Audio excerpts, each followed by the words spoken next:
معاملے میں ایک نمبر بن جاؤ بس.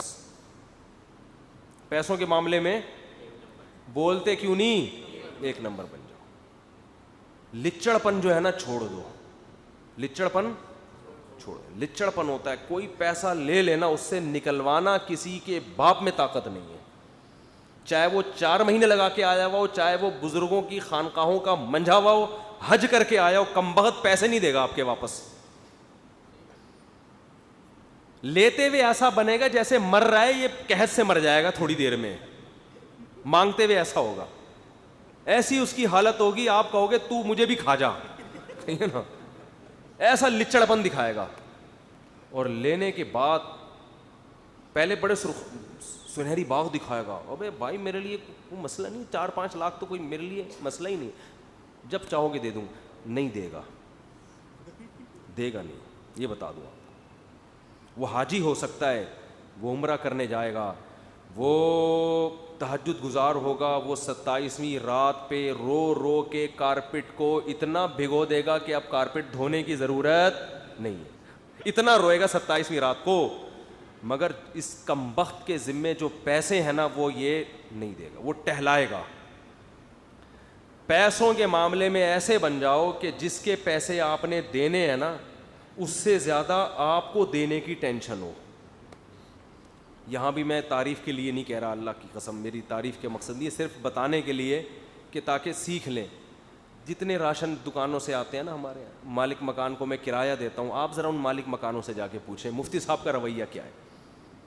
ابھی 3 دن پہلے میں نے راشن والے کو جا کے ڈانٹا ہے کہ یار اللہ کے بندے تمہیں کتنے عرصے سے کہہ رہا ہوں کہ تعویذ بنا کے دے, وہ تعویذ کہتا ہوں میں اس کو پیار سے, بل آتا ہے نا کہ اتنا آٹا اتنے چاول, اور تو وہ پرچی پہ لکھ کے دیتا, تو وہ ایک دم نا اس سے آدمی کو وہ ہونے لگتا ہے, اثر ہوتا ہے نا پرچی کا, سنتے ہی ابھی کیا ہو گیا, ٹھیک ہے نا. تو وہ تعویذ ہی ہے نا, گلے میں لٹکانے کی بھی ضرورت نہیں, ہاتھ میں آیا اور آدمی عجیب اوسان خطا ہو گیا, یار یہ کیا ہو گیا, مہنگائی اتنی اسپیڈ سے بڑھ رہی ہے. تو میں اس سے پیار سے اس کو جو بل ہے نا اس کو کیا کہتا ہوں, تعویذ. تو میں اس سے جا جا کے بولتا ہوں بھائی تو تعویذ کیوں نہیں دے رہا, وجہ کیا ہے, ہمیں الحمدللہ اس کو پیسے لینے کی اتنی ٹینشن نہیں ہے جتنی ہمیں دینے کی ہے. یار ایک حق ہے ہمارے ذمے, ورنہ پھر مجھے وصیت میں لکھنا پڑے گا وہ کہ میں مر گیا تو اس کمبخت کے اتنے پیسے دے دینا. ٹینشن ہے یار اس کو, پھر بار بار اس کو مینیج کرنا. ابے لے جان چھوڑا ہماری. تو ایک دن کیا ہوا, وہ یہ سمجھنے لگا کہ ان کے پاس اتنا پیسہ ہے مفتی صاحب کے پاس, یہ خود آ کے دے رہے ہوتے ہیں, سمجھتا ہے کہ پتہ نہیں یار یہ کیا درختوں سے نوٹ گر رہے ہیں ان کے یہاں. بعض دفعہ آپ کسی کے پیسے بر وقت ادا کرو نا, سمجھتا ہے یار پتہ نہیں جیبیں ابل رہی ہیں, سنبھل نہیں رہے ان سے, تو وہ یہ سمجھنے لگتے ہیں میرے بارے میں.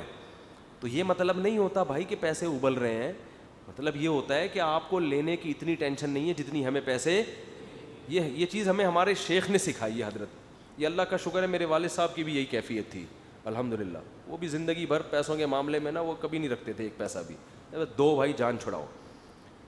تو یہاں تک بھی ہوتا ہے کہ مجھے تو یہاں تک خیال پیدا ہونے لگا ہے کہ جو چیزیں ابھی میری ہیں دوسروں کی نہیں ہیں, مجھے کبھی کبھی یہ وہم ہو رہا ہے کہ یار پتہ نہیں کب مر جائیں, یہ بھی دے دو ابھی, ٹھیک ہے نا.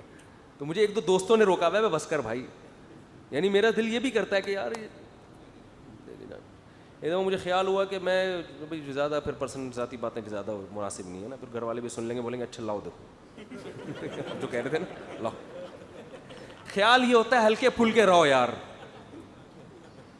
ایک دن کیا ہوا, ایک صاحب آئے مجھے کہنے لگے کہ میں چاہتا ہوں اپنا گھر اپنی بیوی کے نام کر دوں, کیونکہ مرنے کے بعد پھر وراثت کے بڑے جھگڑے ہوں گے, بیوی کو دے دوں, پھر وہ بچوں کے پاس ہی آنا ہے نا. لیکن پھر یہ ڈر ہوتا ہے کہ اگر دے دیا بیوی بھاگ نہ جائے, بیوی بھاگ نہ جائے.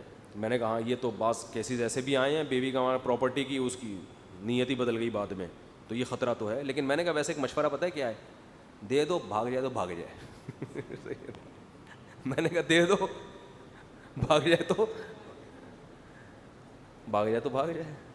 میں نے کہا اتنا بڑا ظرف کر لو, اس کی اگر اس کی نیت خراب ہے تو وہ بھگتے گی خود ہی, اپنی ذمہ داری پوری کر لو. تمہیں اگر یہ ڈر ہے, وارثوں میں لڑائیاں ہو جاتی ہیں نا, خون خرابے ہو جاتے ہیں, بعض دفعہ بچوں میں قاتلانہ لڑائیاں شروع ہو جاتی ہیں, اتنے پھڈے ہوتے ہیں. تو وہ شوہر یہ چاہ رہا تھا کہ زندگی میں گھر کس کو مالک بنا دوں, بیوی کو بنا دوں مالک, تاکہ میں اس کے مرنے کے چانسز تھے, اس کی بیگم بھی جوان تھی اس کی, تو مجھ سے مشورہ لے رہا تھا, میں نے کہا دے دے بھائی, بیگم کو مالک بنا دے, آرام سے مر جا.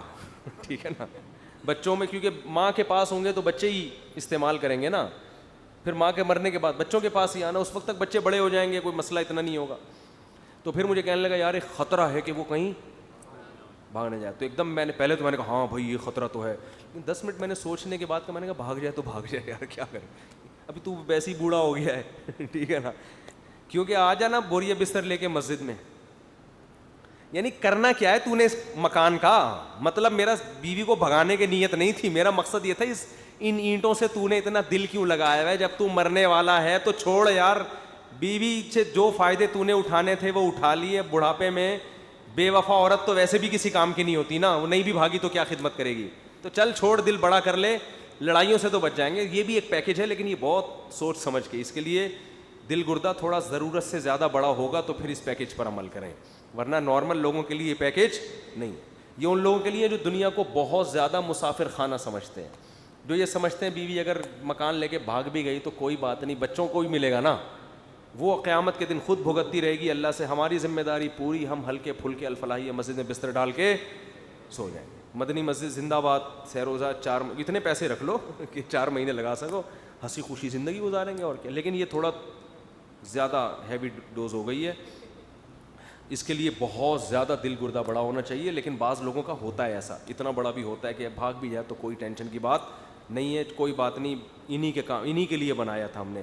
خیر یہ سوچ سمجھ کے اس پیکیج پر عمل کریں. تو نبی کو تانا دیا گیا مجنون ہونے کا, نبی کو تانا دیا گیا شاعر ہونے کا. سوال دیں جلدی سے, تو یہ تانے آج بھی دیے جائیں گے. میں نے ان ایک ایک تانے کو ڈیفائن کرنا تھا, اس کے دلائل بیان کرنے تھے, لیکن وقت بہت زیادہ ہو گیا ہے. پھر کبھی انشاءاللہ تعالیٰ. بینک سے 1000 لون لینا کیسا ہے, جائز حرام ہے, گاڑی بھی نہیں لے سکتے سودی بینک سے, اسلامی بینک سے لے سکتے ہیں. مفتی صاحب میں جلد نکاح کرنا چاہتا ہوں, لڑکی والے 1 سال کا ٹائم لے رہے ہیں, جبکہ مجھے برائی میں پڑنے کا اندیشہ ہے, تو کیا اس بیس پہ رشتہ توڑنا جائز ہے؟ جائز ہے. آپ بولیں بھائی مجھے برائی کا خطرہ ہے, میں کہیں اور کر رہا ہوں, کر لیں. ان کو یہ نہ بتائیں مجھے برائی کا خطرہ ہے, اپنے عیب ان کو کیوں بتا رہے ہیں, وہ بولیں گے بہت ہی ٹھرکی داماد ہے یار ہمارا, رہنے ہی دو. حقیقت ہے, تو ہر بات ہر ایک کو بتانے کی نہیں. تو آپ ان سے بولیں بھائی مجھے مجبوری ہے, مجھے جلدی شادی کرنی ہے, ایکچولی میرے گھریلو حالات اس ٹائپ کے ہیں کہ مجھے اجازت نہیں دیتے, اس طرح کی باتیں کریں. حق مہر کی شرعی حیثیت کیا ہے, کیا بیوی کو دینا ہوتا ہے؟ نہیں, یہ بیوی کے ماموں کا حق ہے. تو بھائی بیوی کا ہی حق ہے, اس کی شرع میں بڑی تاکید ہے. بیوی دل سے معاف کر دے تو معاف ہو جاتا ہے. اب کس قسم کی بیوی آپ لے کر آئیں یہ آپ پر ہے, لیکن دل سے معاف کرے. اوپر سے معاف کر دیتی ہیں بیچاری شرم مروت میں, پھر معاف نہیں ہوتا, سمجھتے ہو. اچھا یہ مالی معاملات میں جو ہے نا, دینداروں کی جو میں بات کر رہا تھا, مالی معاملات میں 2 نمبری ہے. ان مالی معاملات میں 2 نمبریوں میں پیسوں کا معاملہ کہ لے کے پی جاؤ, کاروبار میں 2 نمبری. آپ کسی سے شرکت کی بیس پہ جب کوئی بزنس شروع کرو تو اتنی لمبی لمبی داڑھی بھی ہوگی, ڈنڈی مارے گا, جھوٹ بھی بولے گا, ڈنڈیاں بھی مارے گا. پہلے آپ سے پیسے جب لینے کے لیے آیا تھا تو ایسے دکھا رہا تھا, ایسے نوٹ چھاپوں گا. میں نے جو پیسے گنوائے نا, سبزی والے کو دیے, ایک بکرے والے کو بھی دیے تھے میں نے. انہی دنوں میں جب میں ڈوبنے لگا تھا نا, تو ایک آخری کیل ٹھونکنے کے لیے ایک آدمی آیا تھا. بقرعید آنے والی تھی, اس نے کہا مفتی صاحب مجھے پیسے دو, بکرے خرید کے بیچوں گا میں. میں نے کہا یار میرا تو تجربہ یہی ہے, کاروبار میں کوئی پیسے کما کے دیتا نہیں. اس نے کہا بھائی بکرا ادھر سوراب گوٹ میں قربانی کا جانور بکتا ہے کہ؟ میں نے کہا بکتا ہے. اس نے کہا دنادن بکتا ہے. میں نے کہا دنادن بکتا ہے. اس نے کہا میں بکرے لے کر آؤں گا اور بس آپ نوٹ گننا بیٹھ کے, یہ بکرا یہ پکڑ بھائی اتنے 1000, یہ لو مفتی صاحب یہ پکڑا, آخر میں بیٹھ کے حساب کریں گے. اور وہ بھی چلتا ہوا بزنس اس کا, وہ پیسے بھی اس بکرا ہی مل جاتا نا کوئی ہمیں یہ کسی بکرے کے پائے کٹ کے آ جاتے, وہ بھی آج تک الحمدللہ اس لیے کہہ رہا ہوں کہ تجربہ مل گیا. پتہ نہیں وہ بکرے کہاں گئے. جب میں اس کے پاس گیا نا کہ بھائی وہ کیا, وہ کہہ رہے رونے لگا رہے, اس دفعہ پتہ نہیں کیا ہو گیا, دیوالیہ نکل گیا, بزنس کی واٹ لگ گئی. مفتی صاحب اس دفعہ تو بکروں میں ریٹ ہی نہیں ملے. یہ ہو گیا، ایسے قومی ترانے، لیکن نماز کے لیے آ جاتا تھا مسجد میں نماز پڑھنے کے لیے. تو یہ بی بی تمیزہ کا وضو ہے میرے بھائی، یہ نہیں ٹوٹتا. ہمارا تقویٰ نہیں ٹوٹتا، نہ ہمارا حج ٹوٹتا ہے گناہ کرنے سے، نہ ہمارا عمرہ ٹوٹتا ہے. بی بی تمیزہ کا وضو بتا دیتا ہوں.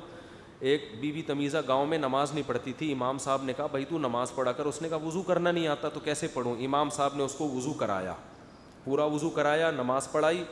اور پھر امام صاحب سفر پہ چلے گئے، 8-10 سال کے بعد آئے. بی بی تمیزہ سے پوچھا ہاں بھائی نماز پڑھتی الحمدللہ، ایک دن کا بھی ناغہ نہیں کیا، پڑھ رہی ہوں. اس نے کہا وضو کرتی ہے نا؟ اس نے کہا وہ تو آپ کرا کے چلے گئے تھے.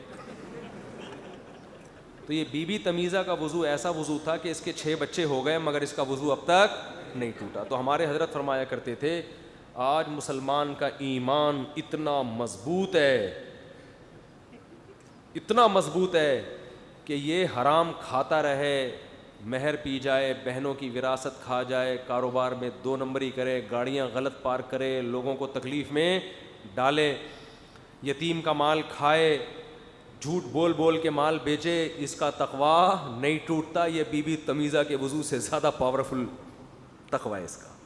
تو یہ خوش فہمیاں ہیں، ان سے ہمیں نکل جانا چاہیے. معاملات میں 1 نمبر بن کے رہو، کسی کی جیب پہ نظر نہ رکھو، اور اپنا معاملہ بالکل صاف ستھرا دینا سیکھو. لو بھائی تو آپ دیکھو انشاءاللہ اللہ بھی نوازتا ہے. پھر مفتی صاحب میں، اور یہ بھی یاد رکھو کہ سخاوت میں بھی جب کوئی پیسے مانگے نا تو نہ کرنا بھی سیکھو.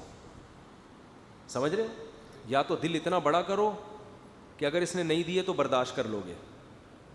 رشتہ دار بھی پیسے مانگ رہے ہیں، قرض مانگ رہے ہیں، تو یہ ذہن میں رکھ لو واپسی کا 1% چانس ہے. تو وجہ کیا ہے؟ آپ نے قرض دے دیا، وہ واپس نہیں دے گا تو پھر آپ ٹینشن میں آتے ہو. تو یہ ذہن میں رکھ کے دیا کرو، نہیں دیے تو میں برداشت کر لوں گا. اس کو تو نہیں بولو کہ نہیں چاہیے واپس، اس کو تو بولو. بعض لوگ دے بھی دیتے ہیں، ایسے بھی لوگ مارکیٹ میں ہیں، لیکن اکثر نہیں دیتے. پھر رشتہ داری جڑنے کے بجائے اور زیادہ ٹوٹتی ہے. تو پہلے ہی ذہن میں رکھا کرو. اور اگر اتنا افورڈ نہیں کر سکتے بولو نہیں ہے بھائی. کیا بولو؟ یہ اس میں کوئی گناہ نہیں. وہ جو دینے کے بعد معاملات خراب ہوں گے نا وہ زیادہ گناہ ہے. قرآن کیا کہتے ہیں؟ قول معروف و مغفرۃ خیر من صدقۃ یتبعها اذی. شروع میں معذرت کر لینا اس تکلیف سے بہتر